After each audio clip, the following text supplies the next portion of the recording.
When I was first approached about Sedition, I thought, my God, it's fantastic. It's such a good idea because, especially in the medium that I work in photography and moving image, in film, there's a way in which it can really easily lend itself to the sort of whole area, I think, of electronic art. The thing that struck me was the possibility of making things which were not very complicated, quite they weren't, the works were going to be distributed in a large edition, so they're comparatively cheap. You don't have to have hardware with them.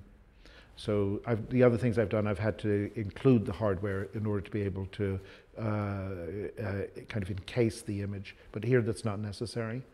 And I've always, frankly, had a curiosity about taking my very flat drawings and making them three-dimensional. I like the idea of original pieces of art going to people directly for a low price, because when you're an artist and you get to a certain level, it means that you've sort of forced yourself out of the market for a lot of people, and this makes pure art available, and also it's a new medium, which I think is exciting.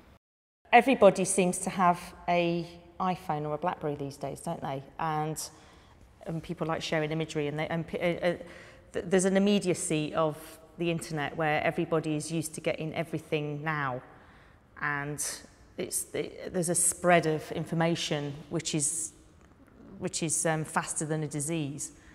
And I suppose instead of a disease being spread, why not some of our imagery?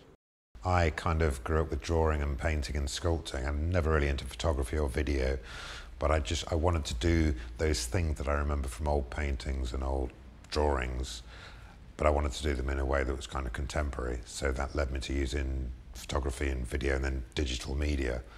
So basically I just want to do things that are images that you can meditate on, you can look at for a while. Nothing's really changing that much, but as you look at them, you're becoming more familiar with them and you're having kind of a relationship with them. If you were to buy a neon, well, most people couldn't. So this way they can actually have a neon in their room, in their living room, at a party, for example, on their screen, and you know, it's reasonably inexpensive.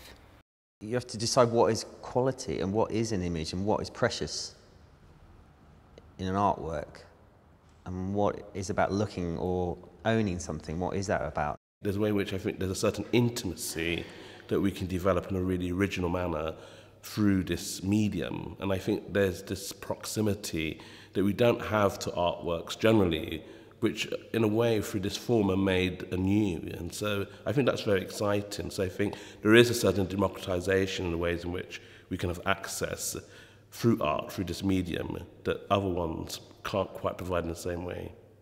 This is surely such a unique thing for our time, but that is the way everybody lives with everything else. It's obvious that art should address that.